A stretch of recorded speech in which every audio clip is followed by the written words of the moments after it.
Vídeo de uma suposta ação do ICE em um posto de gasolina no Texas revolta as redes sociais. O maior golpe contra fraudes na saúde dos Estados Unidos.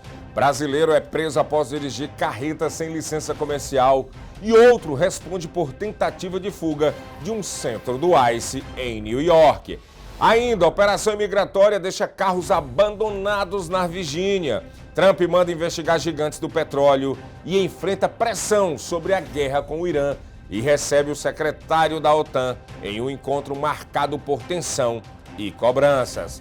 O Agenda 47 começa agora.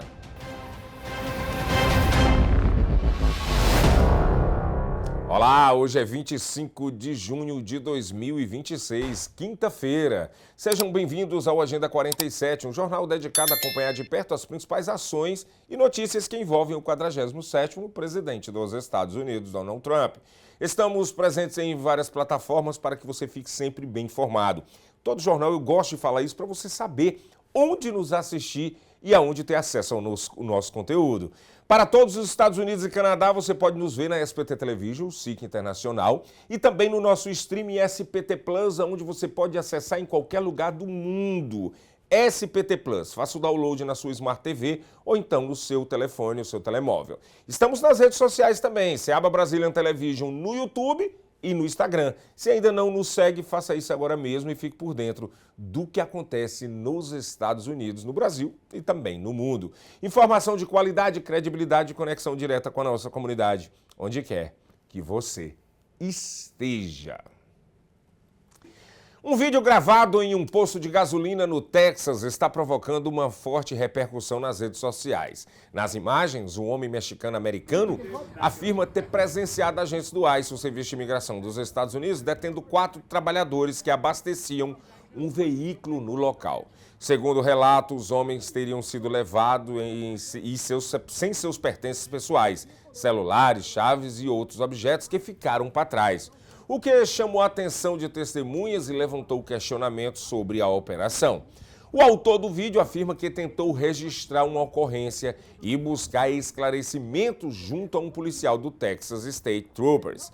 No entanto, ele relata ter ficado frustrado ao perceber que o agente não demonstrou interesse em investigar o caso e pediu que ele se afastasse da área. A gravação mostra o momento em que o policial permanece acompanhando a operação.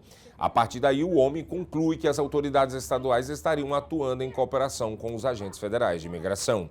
O vídeo viralizou rapidamente nas redes sociais e gerou milhares de comentários e reacendeu o debate sobre operações migratórias e a colaboração entre forças policiais estaduais e o ICE nos Estados Unidos. As autoridades dos Estados Unidos anunciaram uma das maiores operações contra fraudes nas áreas da saúde da história do país.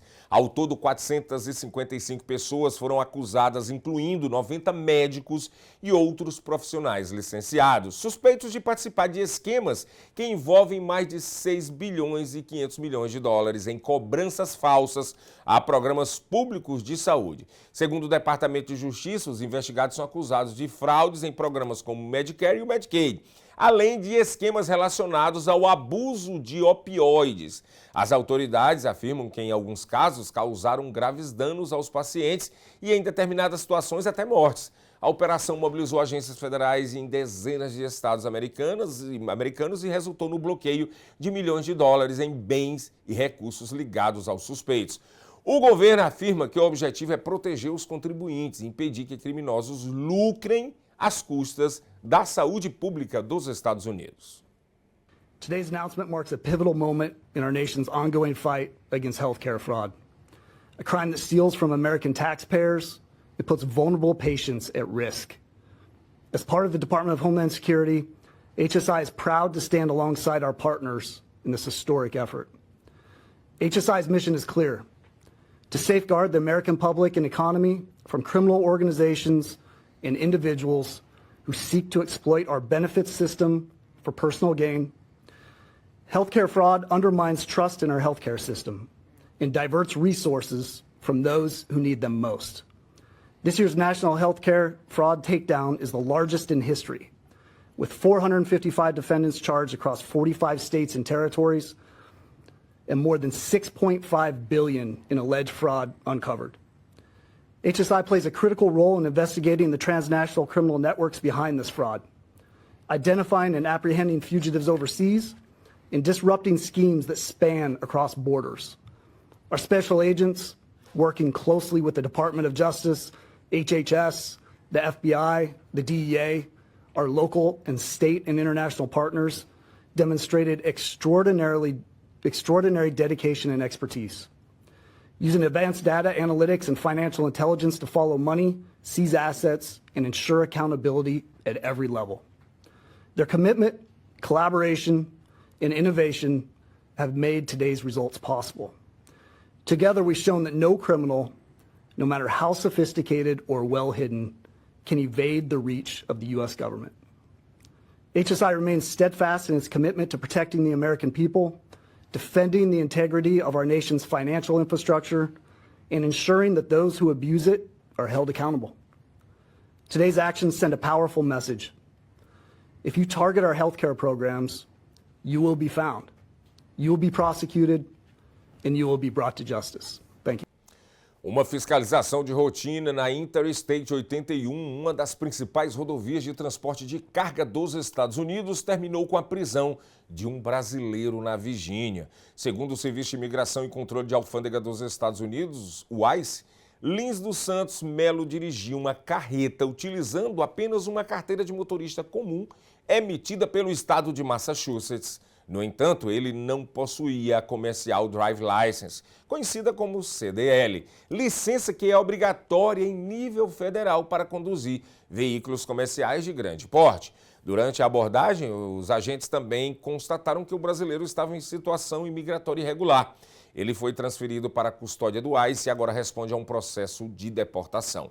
As autoridades americanas reforçam que a exigência da CDL existe para garantir que motoristas de caminhões recebam um treinamento específico e sejam aprovados em testes rigorosos antes de transportar cargas que podem ultrapassar dezenas de toneladas. O caso também reacendeu o debate sobre a diferença entre as leis estaduais e federais. Desde 2023, Massachusetts permite que imigrantes obtenham a carteira de motorista independentemente do status migratório. Porém, essa autorização não substitui a licença comercial exigida para dirigir caminhões nos Estados Unidos. Nos últimos meses, o governo federal intensificou as operações conjuntas entre agentes de imigração e órgãos de fiscalização de transporte, especialmente em corredores rodoviários estratégicos para a economia e a segurança do país. Uma grande operação do Serviço de Imigração e Controle de Alfândega dos Estados Unidos, o ICE, mobilizou agentes federais e policiais locais na cidade de Rocksville, no estado da Virgínia, e deixou um cenário incomum. Dezenas de veículos foram abandonados às margens das rodovias. Segundo relatos de testemunhas e autoridades locais, a ação começou nas primeiras horas da manhã com uma série de abordagens de trânsito. O xerife do condado de Greene confirmou que seus agentes atuaram em conjunto com o ICE durante a operação, mas o número de pessoas detidas não foi divulgado. Moradores afirmam ter visto caminhonetes de trabalho vazias, além de diversos carros deixados abandonados nas estradas, levantando a suspeita de que muitos motoristas tenham sido detidos durante a fiscalização. A operação também ocorreu nas proximidades de empresas e estabelecimentos comerciais, aumentando a apreensão entre trabalhadores e moradores da região.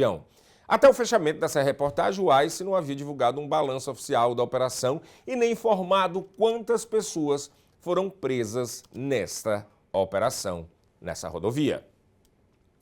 E olha só, um brasileiro que aguardava deportação nos Estados Unidos agora responde também por uma acusação de criminal de fuga. Segundo o Departamento de Justiça dos Estados Unidos, Hernando Elias Aurélio, de 38 anos, escapou da área de detenção do Centro Federal de Buffalo, no estado de Nova York, depois de escalar uma cerca de segurança e subir no telhado da unidade.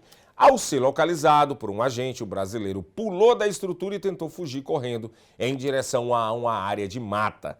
A tentativa também não teve sucesso e foi frustrada. Durou pouco. Equipes de segurança fizeram buscas e conseguiram recapturá-lo nas proximidades do complexo.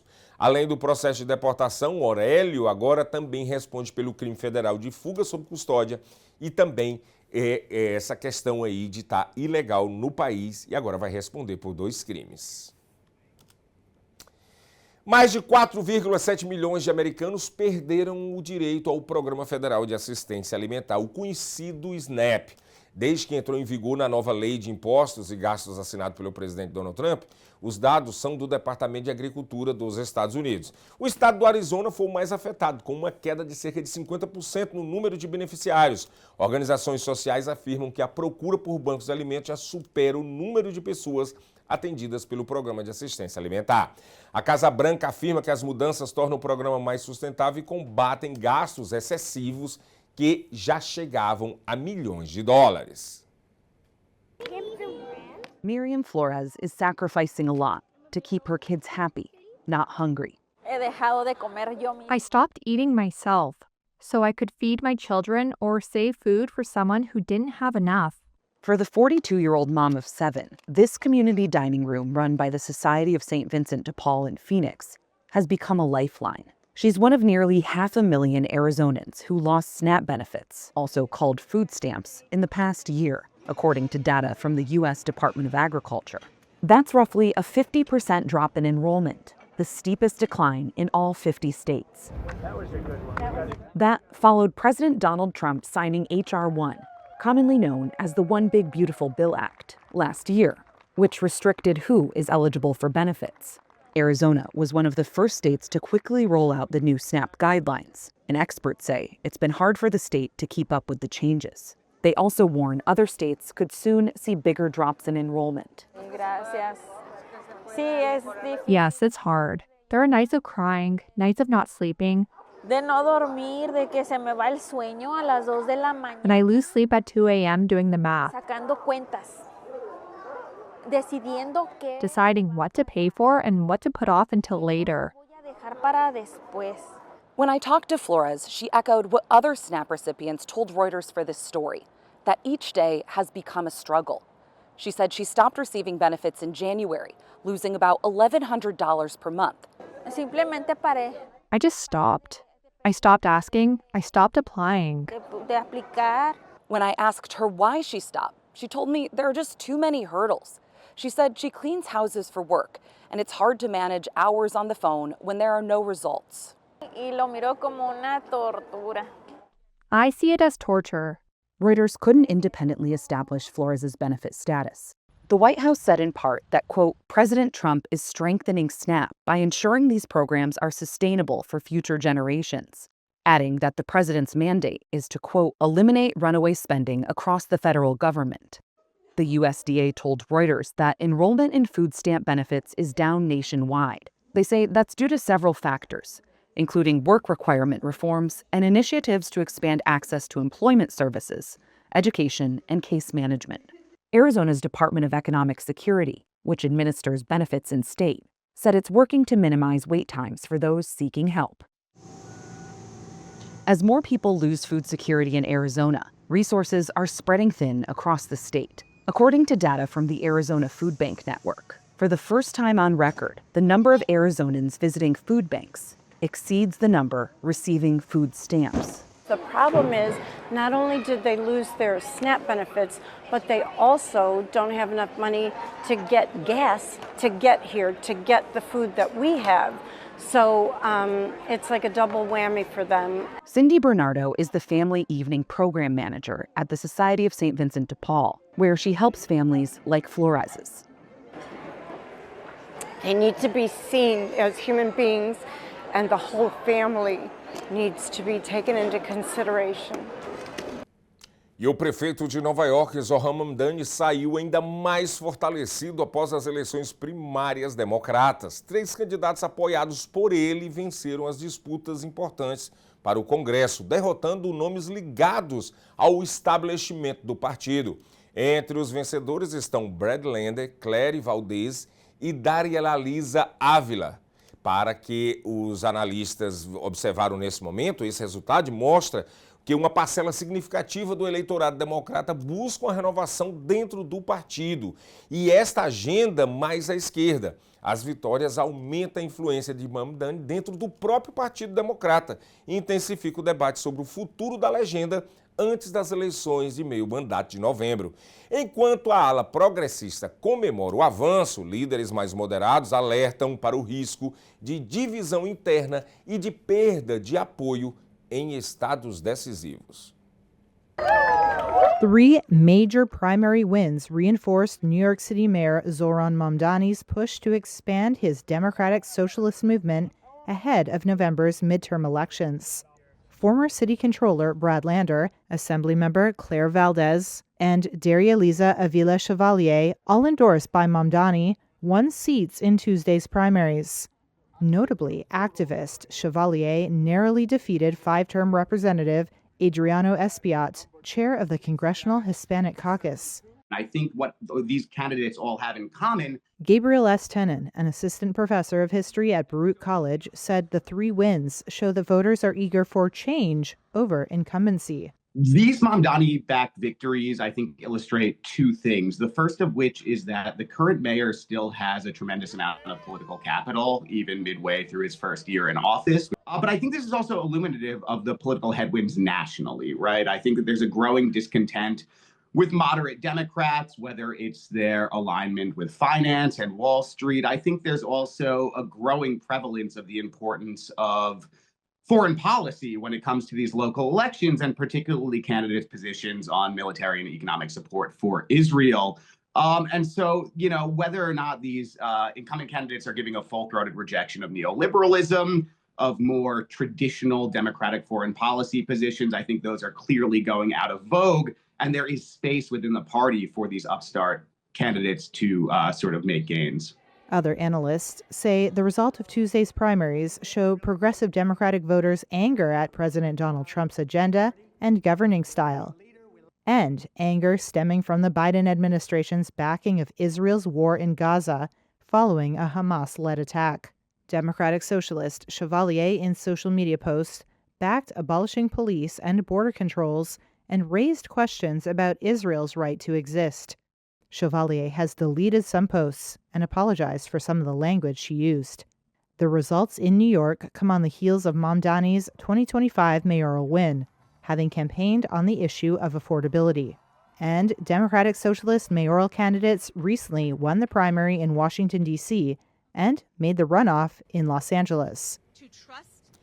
O presidente dos Estados Unidos, Donald Trump, anunciou que determinou ao Departamento de Justiça a abertura de uma investigação contra grandes empresas do setor de petróleo, entre elas a ExxonMobil, Chevron, Shell e a BP. A suspeita é de que as companhias não estejam reduzindo os preços da gasolina nas bombas na mesma proporção da queda do preço internacional do petróleo.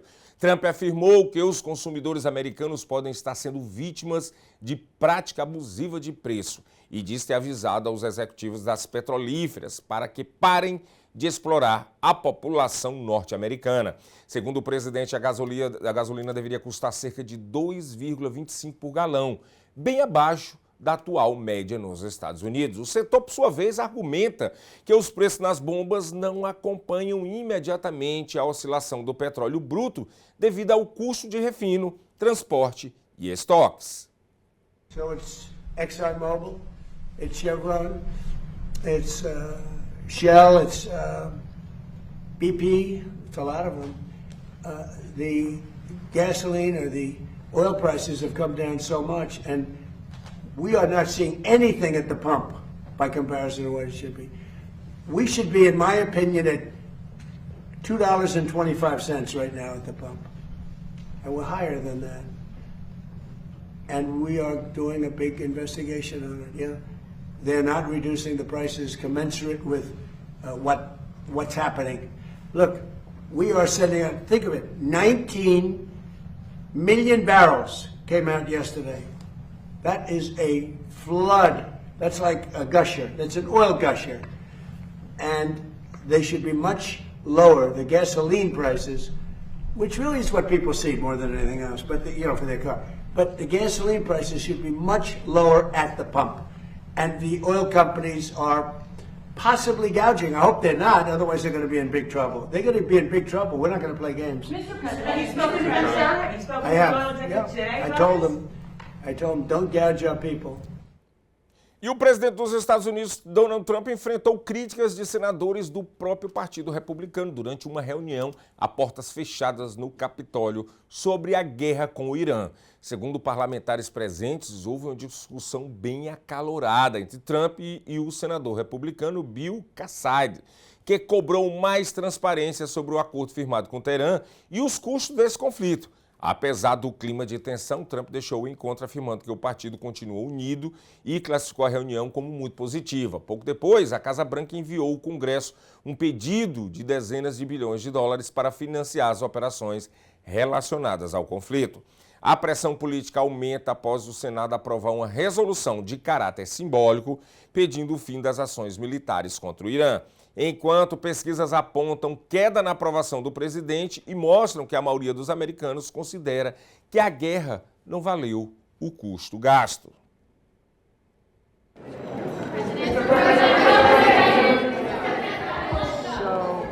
I think we had a really great meeting, and we're very proud of the party. We like our leader. We like everybody really in the room. I don't like a few people, but that's okay. I think you know who they are. But I'll give you that information someday. But for the most part, we have a really well-unified party. And I said it very strongly. We have the hottest country anywhere in the world. We're the most powerful, we're the smartest, we're the most respected. 2 years ago, we were a laughingstock all over the world. We had a terrible group of people representing us. Every leader, I just left G7, every leader, and we had a lot of people in addition to G7, as you know, came.